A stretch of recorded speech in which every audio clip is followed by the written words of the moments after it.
आज सकाळी सकाळी मस्त सगळी कामं पटकन उरकून घेतली, कारण काहीतरी स्पेशल हेल्दी असं बनवायचं आहे. आवळे काल बाजारातनं घेऊन आले. जास्त दिवस जर ते ठेवले तर त्याला डाग पडतात, म्हणून लगेच आज बनवायला घेतलेत. आवळ्याचं छान गोडसर असं लोणचं आपण इथे बनवतोय.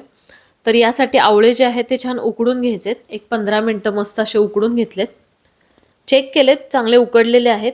त्यानंतर प्रॉपर आपल्याला ते थंड करून घ्यायचेत. थंड झाल्यानंतर यातली बी काढायची आणि आवळा जो आहे तो आपोआपच असा मस्त कट होतो. तर छान त्याच्या पाकळ्या ज्या आहेत त्या वेगळ्या करून घेतल्यात. लगेचच यानंतर आपण गूळ जो आहे तो पण बारीक चिरून घेऊया, म्हणजे ही जी रेसिपी आहे ती बनवायला वेळ लागत नाही. इथे काही गोष्टी काढून घेते. मोहरी घेतली आहे, जिरं, मेथी दाणा, ओवा, बडीशेप आणि कलोंजी. तर या सगळ्या गोष्टी आपण अगदी अर्धा ते पाव चमचाच इथे वापरतोय. पॅनमध्ये थोडं तेल घेतलं, हिंग चांगलं आपण इथे चिमूटभर घातले. त्यानंतर आपण हे जे साहित्य काढून घेतलं होतं वाटीमध्ये, ते अगदी अर्धा मिनिटासाठी आपल्याला फक्त परतून घ्यायचं आहे. लगेचच आवळा मी यावरती काढून घेतलाय. मस्त तो पण आपण 3 ते 4 मिनटं परतून घेतलाय. गूळ जो आहे तोही आपण इथे काढून मिक्स करून घेऊया.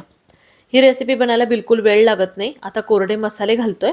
मीठ घातले, लाल तिखट घातले, थोडी हळद, धनेपूड घातली आहे, जिरेपूड मी इथं वापरली आहे आणि गरम मसाला पण मी अर्धा चमचा घातलेला आहे.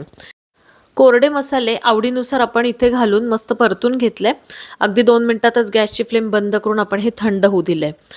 कोरड्या बरणीचा चमच्याचा वापर करायचा, म्हणजे खराब होत नाही. रोजच्या आहारात वापर करा, नक्कीच चांगला बदल जाणवेल.